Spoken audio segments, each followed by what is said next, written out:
When we think of the things that are expected out of our phones, we expect them to be slim, be able to take creative selfies and share them to our friends, edit pictures in a fun and creative way, browse the web, and boring businessy things like viewing PDFs and your emails. Now, could you imagine a phone that does all of those things back in 2006? Well, an expensive and clunky BlackBerry, sure, but what about a Samsung feature phone? This is a look back at the Samsung Z370, a rare phone with an interesting firmware from a carrier that never existed. Let's talk about the phone first, then I'll talk about the network. Timestamps are below as always. The Z370 shares its roots to the X820, also known as the Samsung Ultra 6.9, the world's slimmest phone at the time. The Z370 is 1.5mm thicker, trading in that slimness for the addition of a microSD card slot, a larger battery, and 3G. Something you may completely take for granted is the screen's orientation, which unlike most phones back then, is in a landscape orientation.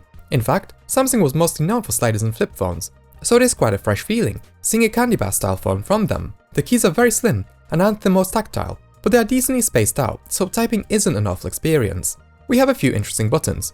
The button on the left directly initiates video calling, a relatively new feature at the time thanks to 3G.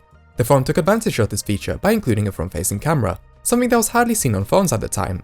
This phone wasn't the first to include one. In fact, the Z500 released a year before featured one, but like I say, it wasn't common at all. Something that's quite futuristic is the ability to apply frames onto your images, like a very early precursor to Snapchat filters. It's just a static bitmap, but me and my parents certainly took advantage of this feature. It was fun. We also have a mosaic mode that lets you take multiple photos in a sequence to create some really creative collages, something I still do with Google Photos to this day, as well as a burst mode too. And if you want to edit your pictures after you took them, the photo editor features the ability to add text, the aforementioned frames, and overlap images on top of one another, which I personally think is impressive, although the resolution drops massively when doing this for obvious reasons. Speaking of which, the rear-facing camera is 2 megapixels, while the front-facing camera is VGA resolution, and from both cameras we can only shoot video at 320 by 240. We don't have a video editor on this phone, but Samsung did introduce this feature a few years later. Check out my video in the card above to see that. Let me just wrap up talking about the camera by saying that there is a dedicated camera button, which is certainly nice to have, and the camera shoots in landscape, which means that you don't have to rotate the phone like you do to this day. Something that was also uncommon on Samsung phones was this multitasking button, to let you quickly switch between calling, texting, and browsing the internet. Don't get too excited, we are running an RTOS after all, so this isn't a true form of multitasking. But it is still a novel way to save time. And finally, we have the multimedia features. Of course, this phone can play MP3 files, and it does have support for Yamaha's amazing SMAF format, which I also made a whole video about. However, it seems that the chip is being emulated in software on top of Qualcomm's CMX sound font, as the ringtones don't quite sound like they should. Take a listen.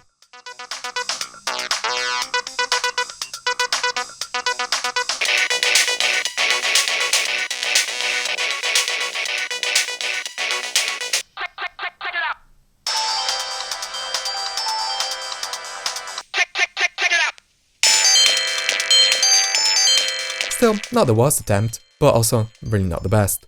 We also have Java games, 3D ones at that. Now that I've learnt about Capsule 3D and how balling Sony Ericsson phones were, being able to play PS1 quality games at good frame rates, the Samsung doesn't quite impress me anymore, but it certainly did when my parents had it, even if the frame rate made Power Inline X quite terrible to play, even back then. But yes, my parents had the Z370. They got it from the Polish carrier Play back in 2007, shortly after it launched. It was a really cool experience. I believe my dad was able to pick the last 4 digits of his number, which is completely uncommon now. At best, your network might give you a few random numbers to pick from, but not any untaken combination of digits. What's more fascinating, however, is that this Z370 is my second unit. I don't know where my parents' one had gone, I think they binned it. But this unit, despite me purchasing it from the UK, is also a Play one. But not quite. This is actually from the shortly lived Nadchodzi4 Network. Let me briefly explain. In 2005, P4 began work on building Poland's first 3G network. P4's new network was supposed to be launched in the third quarter of 2006, though it was postponed until early 2007 due to P4 not having built enough 3G towers. During a very short period of time, December 2006 to February 2007, P4 needed to gain testers from all across Poland to make sure that the network is working as it should. And the way they did this is twofold.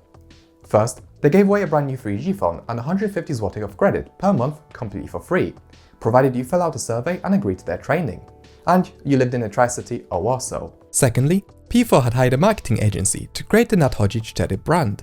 This literally translated to 4 is coming, for in referral to becoming Poland's 4th network operator. Nadchodzi4 had a reasonably large marketing campaign created by Firefly Creation, having asked users to create their own videos about anything they wanted, and the best ones would get reposted by the brand onto YouTube and other networks, in order to create viral marketing. In a way, that marketing strategy requires no actual strategy. Have the users do the marketing work for you, by having them engage with the brand in a fun and creative way. And it worked, having earned Firefly a bronze award by the Klub Twórców Reklamy. The logo of Nadchodzi4 was an early version of the iconic play Blob, one that is green and featured no stripes. So, to put everything into context, this is where my second Z370 came from. It's from the P4 pilot test. We know that at least 20,000 of these phones exist, and looking at the unique software version that I haven't seen archived on the internet, this is the real deal and hasn't been reflashed. So now I own a part of history. As someone who remembers how expensive it was to connect to the internet and how terrible web browsing was, if I was given a phone that was able to download full HTML pages and was told to download movies, music and games to my heart's content, that would have been crazy. And at 150 zł per month allowance, they were happy to top it up more for you, provided you were using the network heavily. The only time where 3G video calling would have seemed worth it. In March 2007, the network launched as Play with a refined brand image, still selling the Z370, albeit with a different firmware to reflect the new network. Although interestingly enough, the ringtone stayed the same between the Nadchodzi4 and Play firmware. And this Nadchodzi4 firmware also had some green elements from the early logo too, versus the purple of Play's logo on later releases.